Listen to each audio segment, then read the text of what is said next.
Baik teman-teman, Assalamualaikum warahmatullahi wabarakatuh. Selamat pagi buat teman-teman yang hari ini semoga bahagia dan hari-harinya mendapatkan semangat, keberkahan dan selalu dilancarkan di segala urusannya ya sob ya, amin.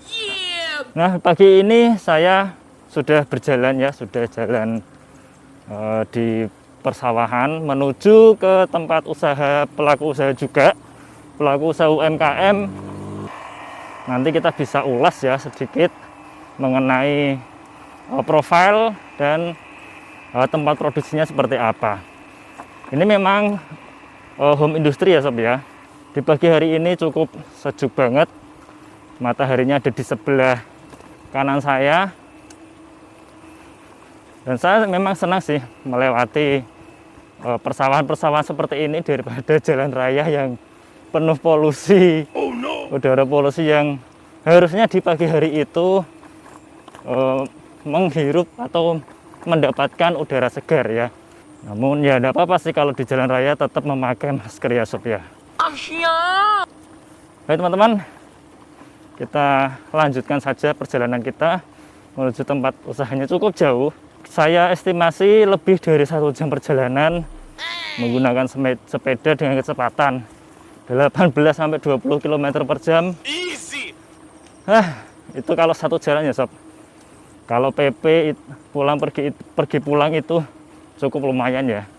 Ya cukup effort ya. Namun dilakukan dengan ikhlas dan semangat agar hasilnya cukup memuaskan. Ya di sini sudah banyak aktivitas warga untuk bertani ya sob ya, terutama padi.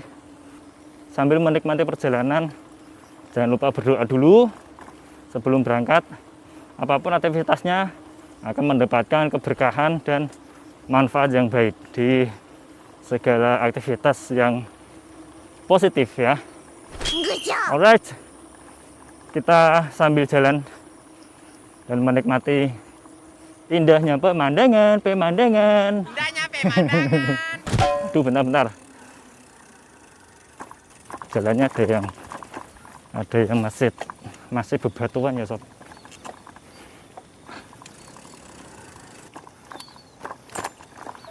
Oke teman-teman, lanjut.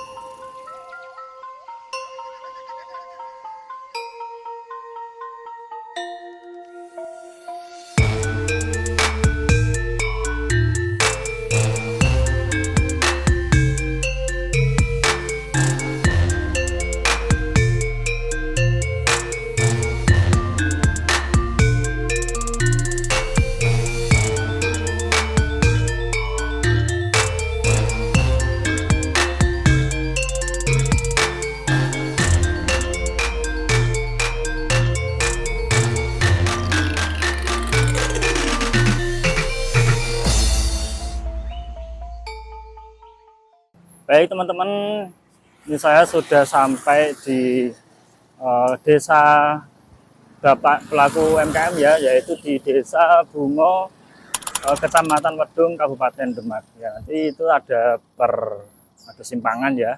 Nanti kita belok kiri, kalau belok ke kanan itu bisa ke Jepara ya sob.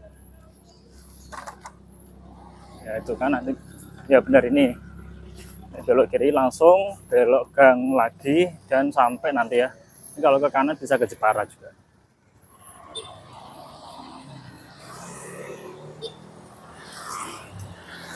Oke, ini jalannya agak bergetar-getar. Tadi kalau lurus itu bisa ke ujung sampai laut. Karena ini tempatnya menuju ke pesisir ya sob, laut gitu ya. Nah, ini balai desanya ya, balai desa Bungo ini, tapi ya pakai aksara Jawa. Kalau bisa membaca ya mau, kalau bisa lupa ingat. Sob ya. Kelihatan nggak? Kelihatan ya. Oke, kita langsung menuju ke tempatnya. Gangnya yang dapuranya kayak kayak ada gentengnya ya. Oke, itu ya depan situ ya sob ya, ini ya. Dan ke kanan, harusnya tadi ke kiri ya. Kanan, oke.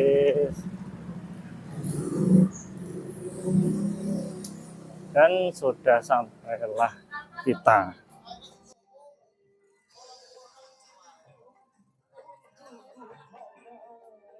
Ya, ini sob, sudah sampai sob.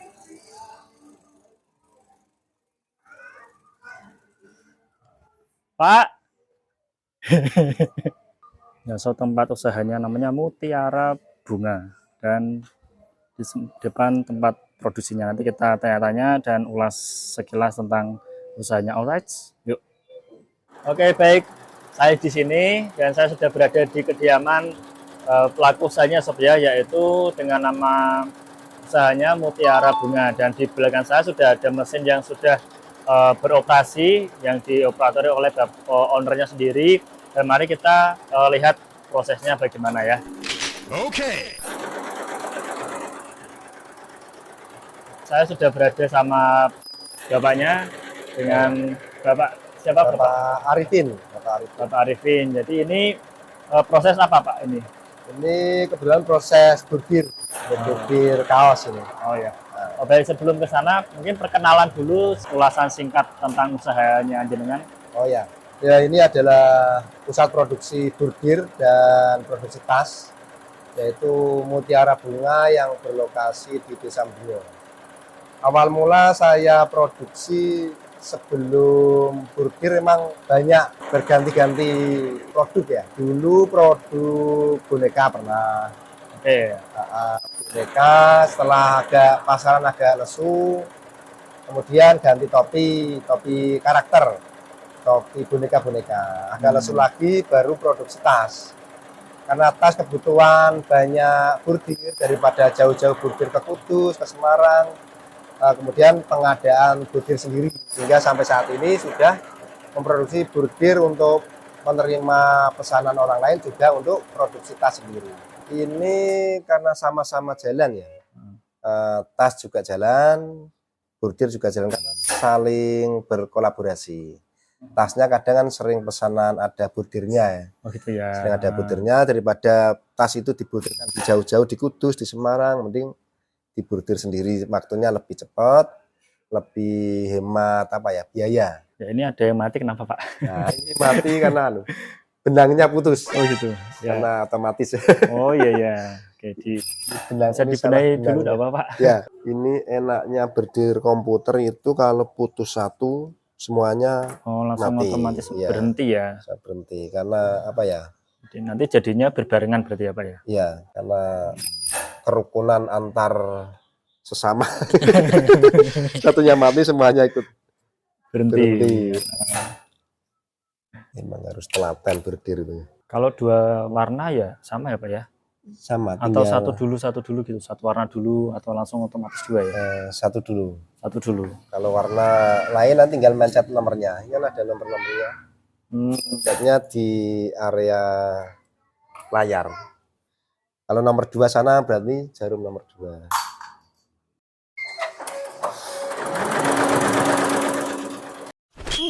Berjalan dari kapan Pak?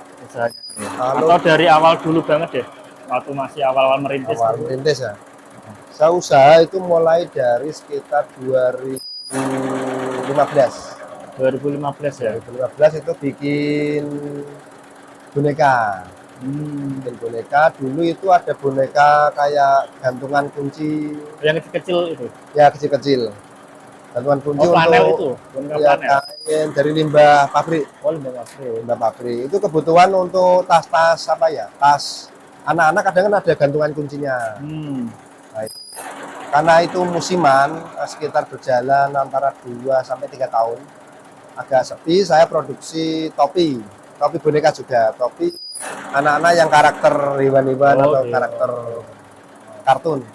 Itu kirimnya sampai di Tanah Abang, Jakarta, di Surabaya, Pasar Turi, di Solo itu ada Pasar Klewer. Setelah ada masa-masa kebakaran pasar dulu, 2000 berapa itu.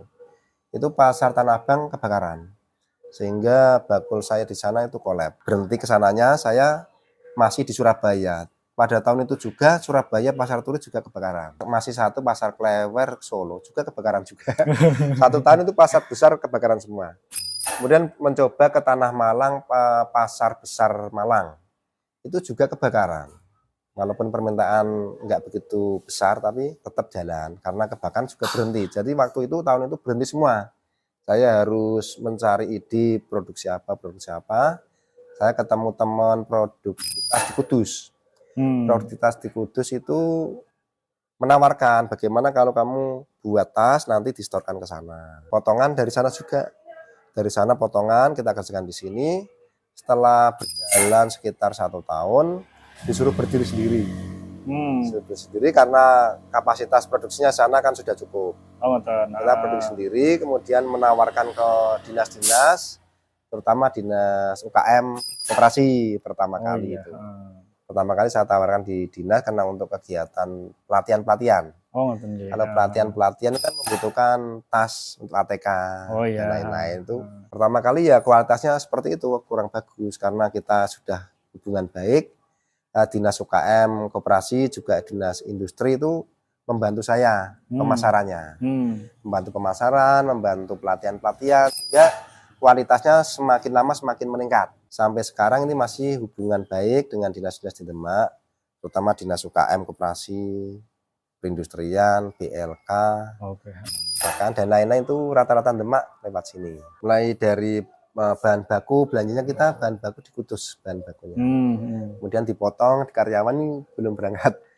Dipotong di sini, setelah itu dijahit sebagian juga di sini, sebagian dibawa pulang. Penjahitnya saya itu juga di rumah-rumah banyak, saya pinjami mesin jahit, kemudian mereka ambil potongan di sini jahit di rumah. Karena ibu rumah tangga, istilahnya kerjanya itu kerja borongan, jadi semampunya. Jadi ngurusi anak-anak dulu sekolah, kemudian masak-masak, cuci-cuci, setelah selesai baru jahit. Kalau siang masak siang untuk suami, anak-anak, setelah selesai jahit lagi. Enaknya itu jahit borongan yang jahit juga enak, nggak terlalu ditekan. Sini juga enak karena gajiannya nggak harus membayar tiap bulan, sesuai pendapatannya, hasil jahitannya. Cuman kendalanya kalau garapan rame kadang susah, nggak bisa dikejar karena jahitnya samben. Selain tas-tas untuk sekolah, tas kerja, berarti ini ada tas ponbon. Nah, ini ada tas ponbon. Ini nih. Ya, ponbon ini tas tidak menggunakan benang, karena tasnya ini menggunakan press tanpa benang, jahit tanpa benang. Yang biasanya buat souvenir itu bisa ya, bingkisan-bingkisan itu. Ya. Ya, untuk kalau di daerah sini itu kanggo buat apa itu? Buat walimah. Seperti pengantenan, khitanan. Pergi umroh kan ada malamnya itu istilahnya tasakuran atau walimah. Walimatul khitan, walimah sunatan. Itu banyak sekali. Gitu ya, Pak, ya, hajatan. Ini sekali pesan sampai 700.000. Nah, ini ukurannya. Nah, untuk proses penempelan talinya seperti itu mbaknya itu. Ini. Nah, ini penempelan tali.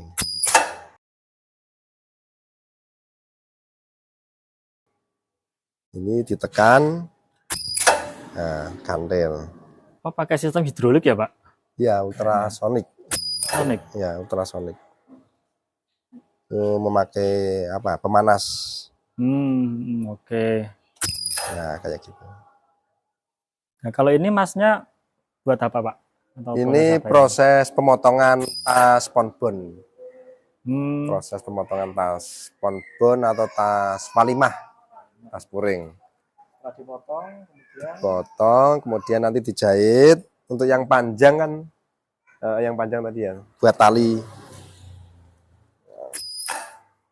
Kalau tali itu ada alatnya khusus, begitu dimasukkan, sini keluarnya seperti ini langsung memanjang sampai pol. Jadi nggak usah tangan melipat, nggak usah, sudah Oh, terbentuk dengan sendirinya. jahit baru. Setelah jahit baru dipres pakai sana bagian tali. Untuk bahan roll-rollan, bahan itu belinya di roll. Satu roll itu mencapai 100 meteran. Yang atas ini sama ya Pak ya? Di atas stok ini. Oh stok, Ya, stok. buat stok.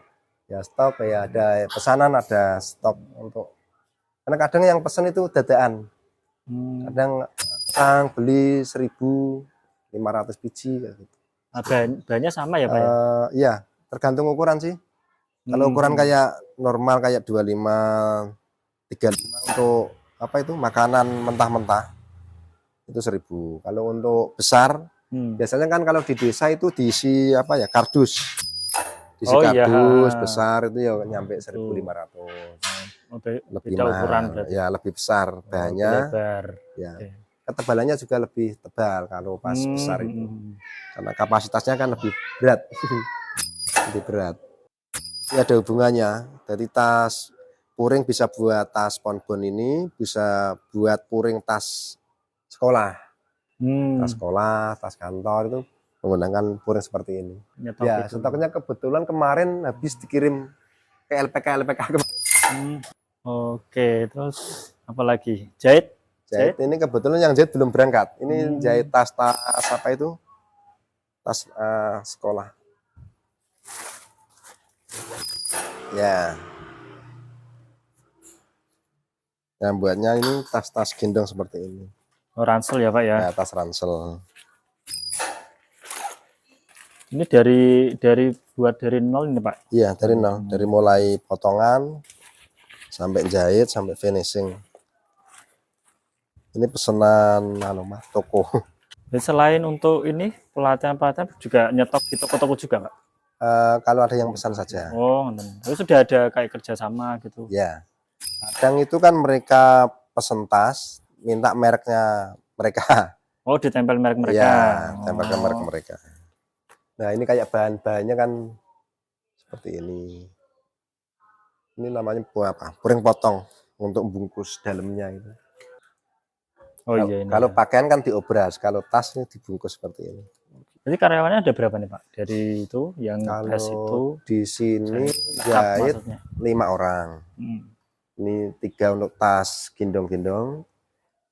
Yang sana tadi tas untuk walimah. Selain di sini kan di rumah, yang di rumah itu ya kan saya pinjemi mesin, memperdengarkan masyarakat warga sekitar.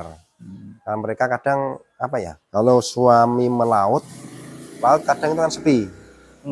Sering sepi, untuk kebutuhan kan masih kurang. Untuk mencukupi kebutuhan keluarga karena hasilnya sedikit. Rata-rata ibu-ibu pengen kerja sambilan untuk membantu atau menopang kebutuhan keluarga. Di sini dekat pesisir ya Pak ya? Ya, daerah pesisir, daerah laut. Ini pusat apa ya? Penghasil kerang. Desa Bungo. Laut. Kalau di sini semua memang penuh. Untuk tempat motong saja harus butuh waktu tempat panjang. Kainnya kan roll. Kenapa saya beli pengadaan bordir itu? Dulu saya pernah dapat pesanan tas itu ada bordirnya. Bordir saya bordirkan di Kudus itu penuh, nggak menerima order karena pesanan mereka juga banyak. Saya lempar ke Jepara penuh juga, kan Demak penuh juga, sehingga saya bingung. Tas harus dikejar deadline untuk kegiatan pelatihan kantor, bordirnya belum jadi. Kemudian saya langsung punya inisiatif pengen punya bordir sendiri. Kalau begitu ada pesanan bordir, nggak usah jauh-jauh, langsung di lokasi bordir jadi langsung dijahit. Jadi itu inisiatifnya apa? Karena keterpaksaan atau karena kebutuhan itu. Memang harus punya bordir itu wajib. Langsung atau dulu punya alat kecil dulu atau langsung ke alat yang skala besar ini? Besar. Itu dulu nggak pernah bordir. Ya karena kita harus mendatangkan pelatih dari Kudus, mengajari. Ini dari Kudus berarti? Ini dari Jakarta. Dari Jakarta. Cuma teknisinya dari Kudus. Dari Kudus. Termasuk yang ngajarin itu tadi. Dulu beberapa hari di sini ngajari mulai karyawan dan saya diajari. Jadi untuk apa itu ngecek mesinnya, terus cara desainnya. Oh gitu. Cara bordirnya itu beberapa hari di sini. Kasih garansi. Nah ini bordirnya. Warnanya merah seperti ini. Berapa lama ini Pak kira-kira prosesnya kalau lancar? Ya, tergantung apa ya? Desainnya ya? Nah, besar kecilnya terus banyak warnanya. Ini membutuhkan sekitar berapa ya? 3 menitan paling. 3 sampai 5 menit. Itu satu ya. Ya. Ini ya. Tempat ini kan besar banyak. Kalau seperti ini sih cepat, paling hanya 2 menit itu bisa. 3 huruf. Ini dari pesanan dari mana Pak? Ini kebetulan orang Demak itu kan datang sini bawa kaos, mau bordir. Katanya enggak dapat info dari mana, katanya dari Facebook. Oh, sosial media. Facebook ada bordir daerah Wedung, langsung datang ke sini. Kayak monitor rumah sakit. Detak jantung. Oh no. Detak jantung. Oh, ini ya. Ya itu jalannya. Oh iya ini.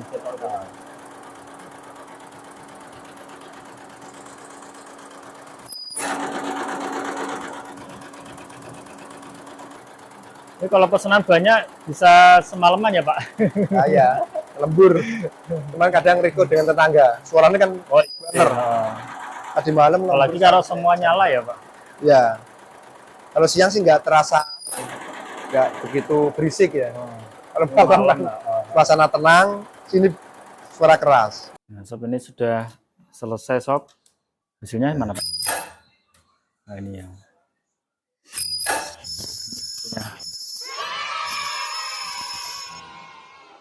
Cukup rapi ya, karena memang mesin otomatis ya. Semua jenis kain bisa ya Pak ya berarti? Bisa. Untuk kaos jadi itu memang agak susah. Kenapa? Karena posisinya kan sudah jadi gini. Harus digaris-garis, batas-batas, biar enggak menceng. Begitu salah naruh ini miring, nggak bisa center. Ya harus pandai-pandai otak-atik. Pak ini berapa ratus watt, berapa ribu watt hasilnya Pak? Wah ini lumayan. 3.000. 3.000 wattan. Oh ini. Bordir tas 900. Kalau mesin jahit kayak Juki untuk jahit tas sedikit, hanya berapa ya? 250. 250 bisa. Harga mesinnya berapa Pak? Wah, itu sedikit. Ya dibilang mahal ya mahal, murah ya murah. Harga mobil kalau beli baru ya mobil baru, mobil yang murah bukan mobil yang mahal. 100-200 ya antaranya. Itu datangnya di Jakarta aja itu bawaannya mobil troli itu loh. Untuk dorong seperti ini butuh 7 orang pakai troli dari jalan raya. Jalan raya ke sini sekitar 50 meteran ya. Ini kan lebar. Nah, rumah saya itu dimasuki lewat pintu sini nggak muat. Jadi bordir masuk pintu nggak muat, kita harus menggempur bagian sini. Oh. Dulu sini rapat. Setelah digempur, ini masuk. Sana saya buat mengorbankan temboknya. Itu susah, jam 12 malam sampai jam 3 itu baru bisa masuk. Oh gitu. Susah, harus diangkat sedikit begitu kan, posisinya dari halaman ke rumah tinggi. Kemarin tuh pernah error itu, begitu benang putus itu sensornya nggak jalan.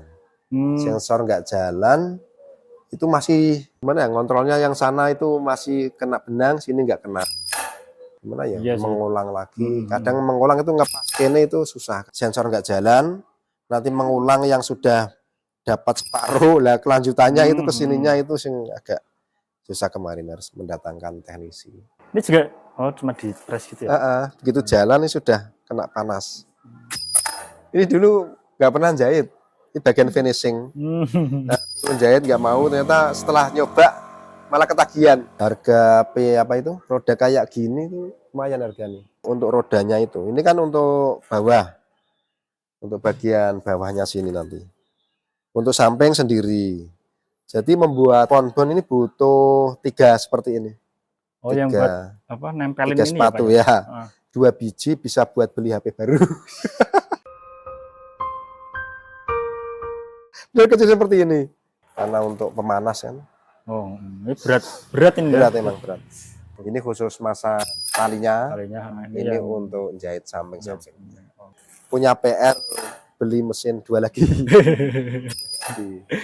Kalau ada rezeki nyeleng-nyelengi dulu Ya, lah. semoga tersampaikan cepat. Amin, amin. Saya dulu bisa seperti ini karena dibina oleh Dinas UKM.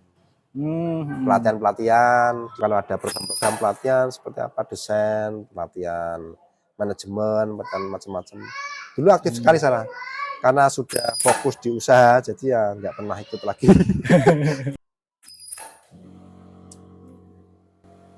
Ini topi, coba tak lihat ke topi bentar, Mbak. Oh ya, boleh. Bentar. Ini yang bordir topinya, teman-teman. Iya, ini kan harus sebelum dijahit bordir dulu. Kalau posisi sudah jadi dibordir nggak bisa, susah. Oh, dibordir dulu berarti. Dibordir dulu. Kalau samping kasih nama itu sudah jadi gini bisa. Bisa. Oh, karena kan ini ada apa? Ini ya, ada padnya itu padnya, susah. Susah. Keras. Bukan kerasukan. Ini cara masukannya gimana nih, Pak? Ya, karena kaos sudah jadi, itu kita harus apa ya? Membuat titik-titik batas biar nggak biar menceng ya. Batas bordirnya ya, Pak. Batas apa itu titik senternya. Kalau nggak digaris seperti ini, saya kan harus punya dibatasi, nanti hasilnya miring. Kadang miring ke sini, miring ke sana. Kalau dibuat garis ini kan lurus. Memang agak susah kalau sudah jadi seperti ini. Nah, posisinya itu harus center garis ini.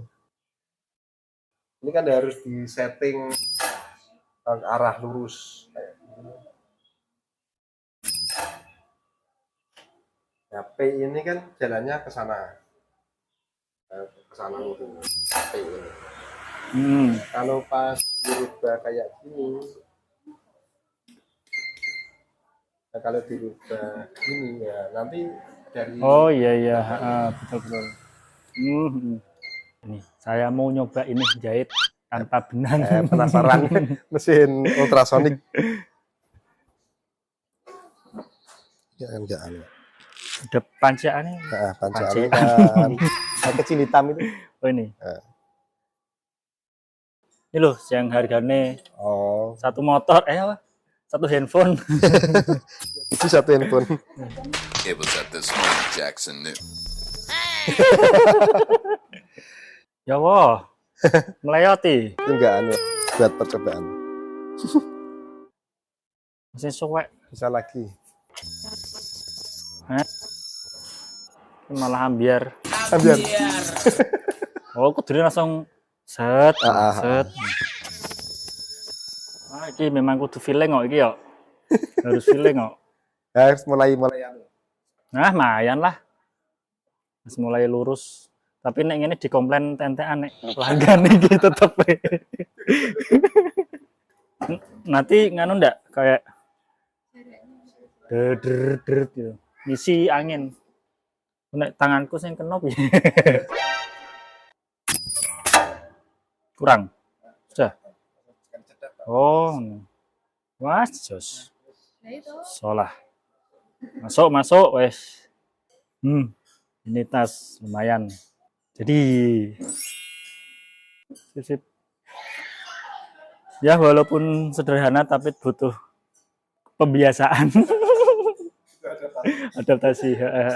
Baik teman-teman, tadi sudah melihat alur proses produksinya untuk dari bordir terus tas dari awal terus kebordiran nata ini kain atau kaosnya sudah jadi bordir ya.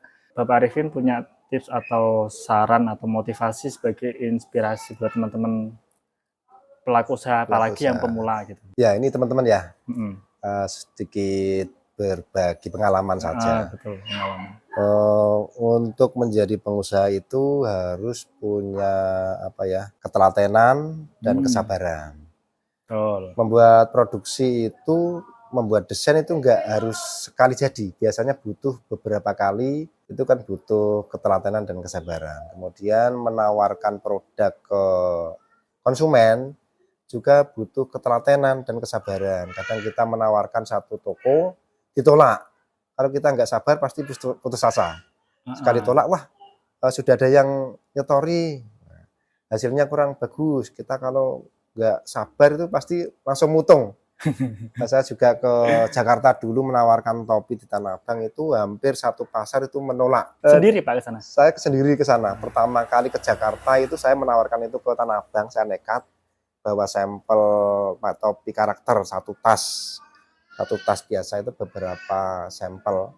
Saya tawarkan di Tanah Abang itu pintu masuk di blok E dan F dulu. Wah enggak bang, sudah ada yang nyetori, ditolak. Kemudian saya pindah lagi. Saya menawarkan produk seperti ini, barangkali cocok bang. Wah enggak dulu itu sudah berapa kali itu, mulai lantai 1 sampai F itu hanya terakhir itu yang menerima itu orang Padang. Itu namanya apa dulu, sudah lama 2015. Itu begitu saya tawarkan produk saya itu Pak, langsung diterima. Itu contohnya saya lihat kan langsung dimasukkan ke lacinya dia, biar nggak ditawarkan orang lain, langsung dimasukkan semua. Harga berapa? Harga deal, nanti modelnya itu semua produk saya semampunya itu dikirim tiap minggu sekali. Dulu sampai ada 100 lusin, 200 lusin itu langsung bisa kirim semuanya. Begitu saya dapat satu bakul, ada satu kenapa besar sekali yang menerima hanya satu orang. Saya sampai rumah langsung produksi massal. Tetangga saya itu saya tarik untuk menjahit, saya ajari. Setelah jadi saya kirim lewat paket. Saya telepon, bang saya ini paket kirim. Oh iya.